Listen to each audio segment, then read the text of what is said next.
let's begin again then. I wanted to then go into chapter 3. It's on page 33. And this chapter deals with some of the trainings and paths for Tibetan Buddhism, now trying to put it into the context of what we're going to be studying in more depth here as we get into this. At the top of the first paragraph there, first we're talking about the three trainings. The three trainings are ethics, meditation, and wisdom. And the first paragraph, there's a quotation there. The Buddha taught these principles according to the need of each person. A.K. Warder described this approach this way. It is certainly not his way to denounce the opinions and practices of another. Rather, it is to adopt the other person's point of view and then, by question and answer, to improve on it until a position compatible with his own has been arrived at, so that the partner seems himself to continue his own quest to arrive at higher truths. So one of the things that we know about the Buddha was that when he was talking individually, not when he was talking in a group, of course, but when he was talking individually, he tailored his teachings to that individual and their understanding of things, and was able to work it around so that those people could see how what his approach was fit within theirs, or even changed theirs, as the case might be. But one of the problems that created was that different people received different teachings. And so it created some confusion at the time that he died. And so one of the questions that was raised is, how do we know what our authentic teachings are as a part of that? And so what he said was, anything that leads to virtuous actions and decreases suffering and that accords with reality may be adopted and practiced no matter who taught it. So this also opens the tradition to being a continuing kind of development within that. It's not just a fixed tradition, not just what the Buddha said and so forth as a part of that.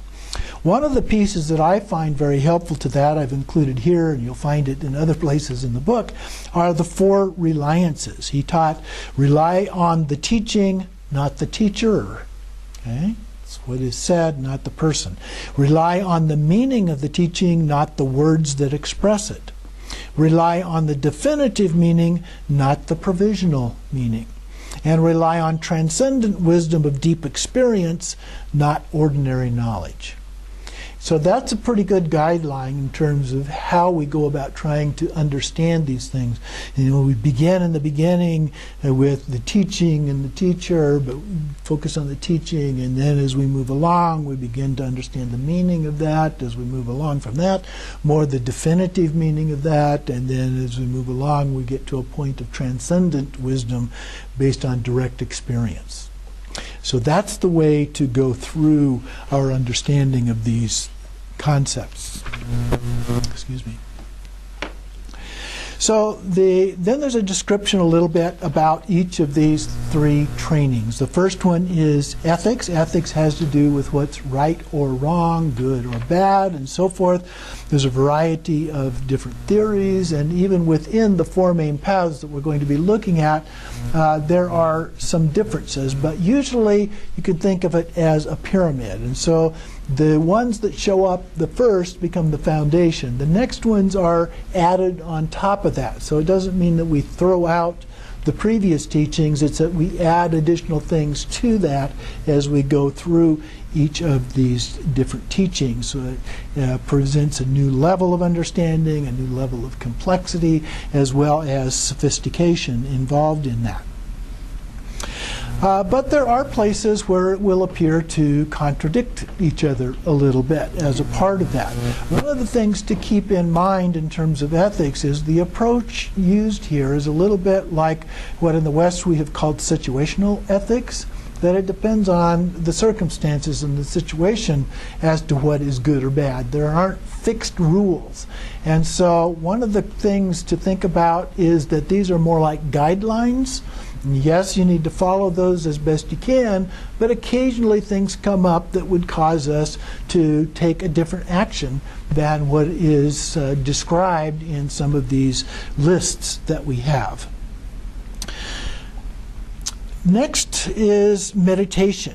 The actual practices of meditation. The word meditation in Tibetan refers to habituation or familiarization. And so that's why we repeat these things over and over again until we become familiar with them, and we memorize them in some cases, make it a habit. But the key to meditation is not being a great meditator. It's learning things that you can then apply in your daily life. Okay? You should be able to do this 24/7. In order to become a Buddha, that's the expectation, is you do these things all the time. So you can say, well, it's a way of changing our worldview, the way we understand things, the way we go about doing things, and so forth. So I think that's very important to keep in mind in the beginning. We'll see a little bit later on where this becomes increasingly emphasized about becoming a Buddha, thinking about what would I do if I was a Buddha? What would Buddha do? And what kind of things should I do as a part of that?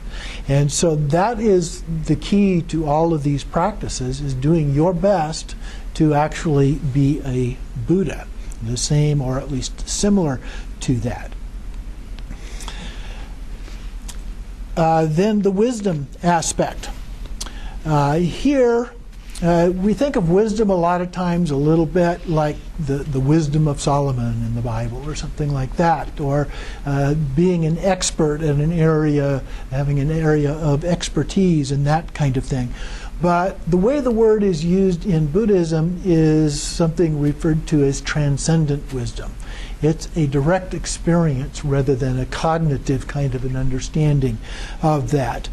And so we have a variety of teachings that are based on that have become very influential, and we'll see that a little bit later on where we talk about Buddha nature, or we talk about the middle way, Prajnaparamita, and so forth. Those are texts that were developed during a period of time where it was trying to articulate this idea of transcendent wisdom as a part of that. The idea basically is that transcendent wisdom is ineffable. It's beyond words. You cannot describe it in words. It's a little bit like that prasangika that I mentioned related to the Gelugpa, that you really can't say what it is, and so you just accept it in a direct experience kind of a way. But as these different schools that we just looked at developed, they each developed their own way of looking at things. Now they're very similar, but they do have nuances of differences in terms of that. Also in terms of the four paths that we're going to be looking at, through that, the wisdom aspect changed just a little bit in terms of the understanding over time. And so as we go through that, we're dividing each of these paths into these three trainings. And so each path starts with the ethics related to that path. It then goes into some of the key forms of meditation related to that path, and then it goes into some of the wisdom understandings related to that path. But again, they're like a pyramid, and they build on each other, even though there may be places where there are some differences in those understandings. So then we'll look at a brief overview here of the four paths. The four paths described here at the beginning of page 36. So it's also put into a context called the 9 vehicles, or 9 yanas. But the four paths here are Hinayana or Theravada. There were a number of different schools that developed in the early stages of Buddhism, only one of which has survived, and that's the Theravada tradition, and even it has gone through some transitions during the last 200 years. So that's basically the first path. I referred to it as the path of individual liberation because that's the primary focus. Then Mahayana, which I refer to as a path of altruism because it broadens the focus to all sentient beings.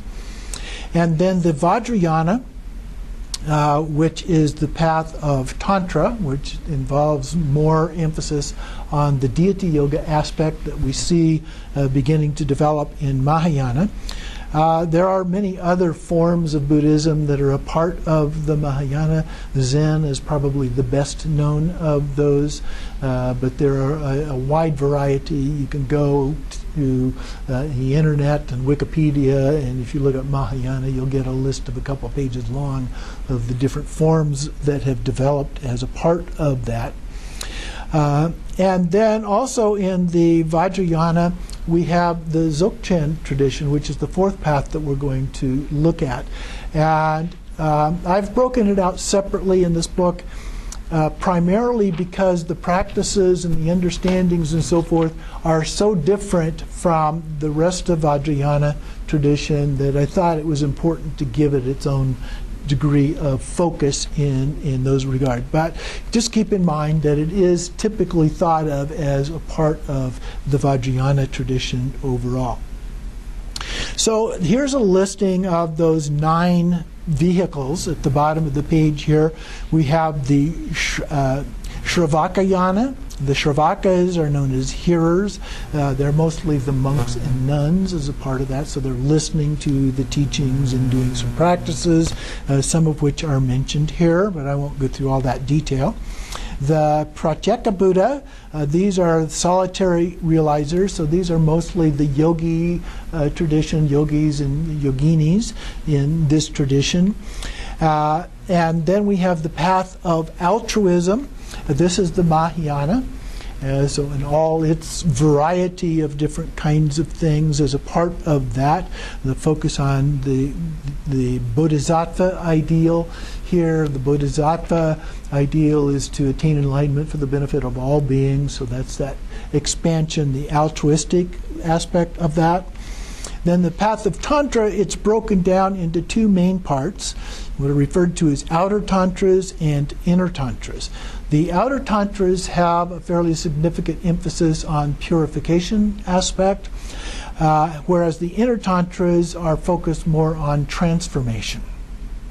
So there's 3 parts of the outer tantras: Kriya Yoga, which is a purification of karma; Upa Yoga, which is pretty much the same, but it's kind of in between the Kriya Yoga and the Yoga Tantra.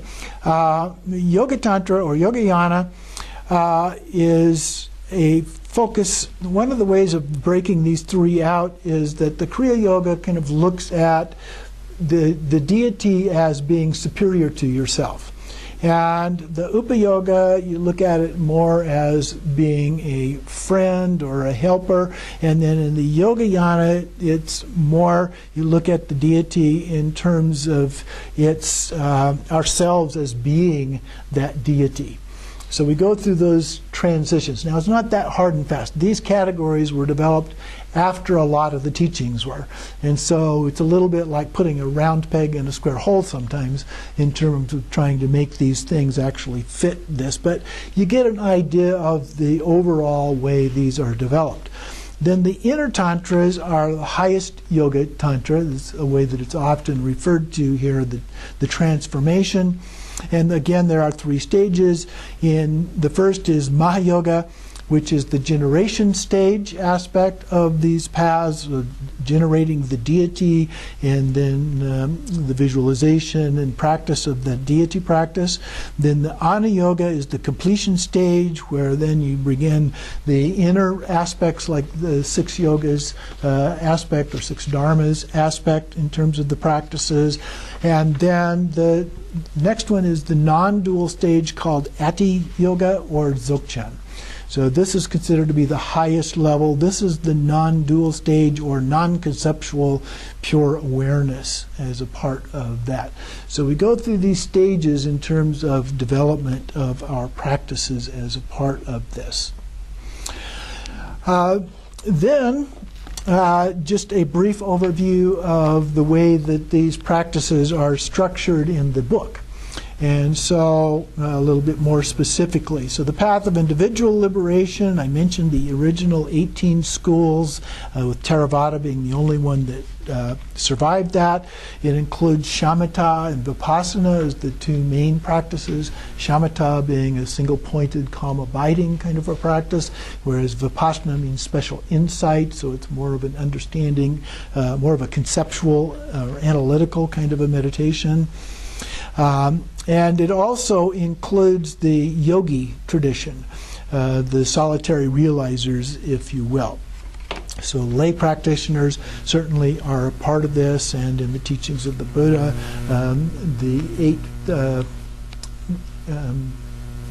the eight aspects of the path, one of those is right livelihood, which of course refers very specifically to the lay practitioners, because monks and nuns didn't have a form of livelihood in that ordinary sense.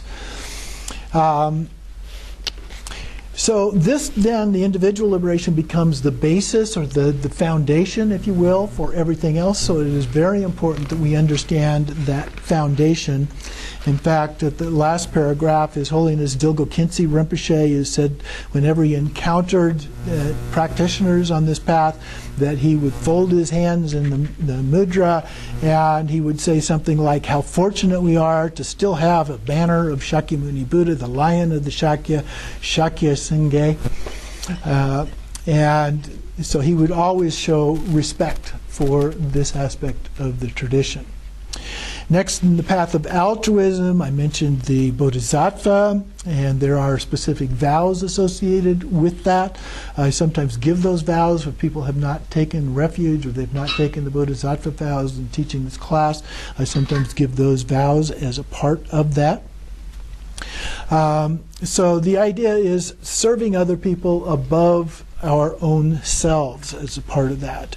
It also involves some of the development of these other beings that we call or refer to as deities, such as Amitabha, Maitreya, Avalokiteshvara, the green and white Tara, Manjushri, and so forth. These are all deities that appear in the Mahayana tradition. We usually think of the Tantric tradition as being focused on deities, and it is, but these actually started as a part of the Mahayana tradition.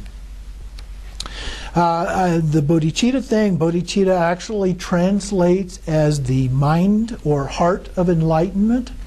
And so the focus is on that. It has both relative and ultimate aspects, so they're divided into those two. The relative is further divided into two other aspects. The first part is our intention to accomplish enlightenment for all beings, and then the action bodhicitta aspect are the actual practices in which we engage as a part of this. Things like loving kindness and compassion as part of the four immeasurables, or the six perfections are another part of that.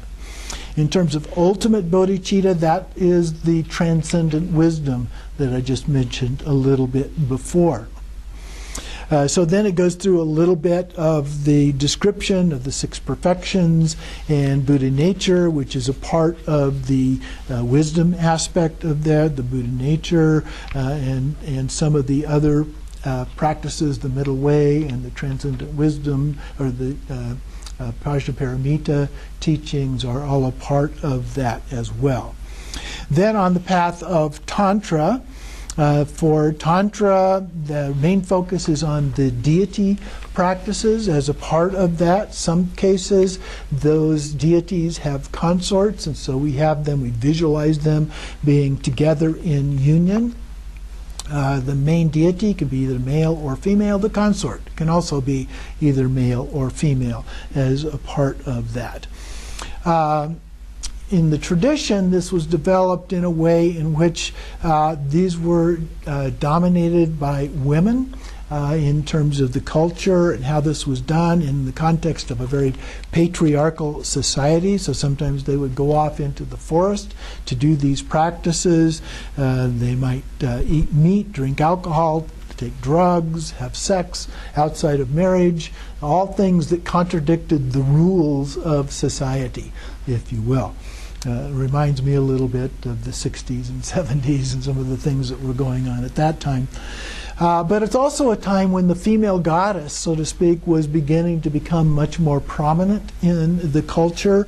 And so that began to influence religious practice, and we began to see these absorbed both into Buddhism and Hinduism. And some say that it started in Hinduism and then went into Buddhism, but it appears from more historical evidence that it really went into both of those at the same time, and they were adopted in somewhat different ways as a part of that. So, of course, we'll focus on the Buddhist approach. Part of that because the monastic tradition in Buddhism was very strong at that time, even though there were still these yogis and yoginis that were doing practices. It became monasticized, and so the approaches were visualization. So we visualize these things. We don't do the actual practice. In a monastery, the monks and nuns take vows of celibacy. And so you could do the practice by visualizing it without actually doing that. And the same actually holds true today as actual practitioners that don't take vows of celibacy. We could, of course, do the practices, but in most cases they're only taught as visualization type practices, and the symbolic effect with those and so forth. I mentioned earlier today the 3 Buddha bodies, and so I did give a little bit of a definition of those. The Dharmakaya, which literally means truth body, refers to the ultimate nature of mind, so it's not really a body per se. Other words that were sometimes used for that, pure awareness, clear light, ultimate bodhicitta, and so forth, all refer to the same thing. Sambhogakaya literally means enjoyment body, but it's more like a spirit or energy form. I think of it sometimes as being like a rainbow. So you can see it, but you can also see through it. It's more transparent, if you will. And that's the way that it's often described. Those are the form that we usually look at deities. When we do deity yoga, they're often described as being in Sambhogakaya form. And then Nirmanakaya form. Nirmanakaya means the actual physical form of a Buddha. So this is like Shakyamuni Buddha, the historical Buddha, or in a physical body. So all 3 of those forms exist.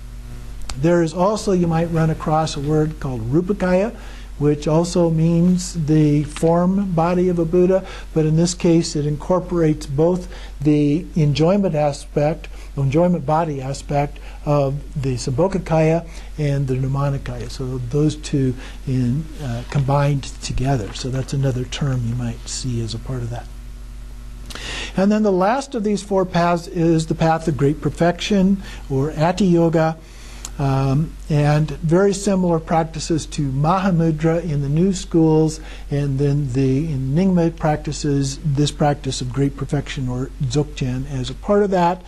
And this is about attaining enlightenment in this lifetime. And the essence is about the mind of a Buddha, or emptiness, that are described in various ways. And it's considered to be the highest of all the Buddhist teachings, and divided into 3 parts. And here it says 2 parts, but I left out the preliminary practices there. So the preliminary practices, the Trekcho and the Togao, are the 3 parts of those practices. And then it gives a little bit more of a description on page 44 of what those are as a way of looking at those, but I already talked about that, so I won't go through that again. So that concludes our overview today. Next week we'll start by talking about the teacher and devotion, which is an important part of this tradition.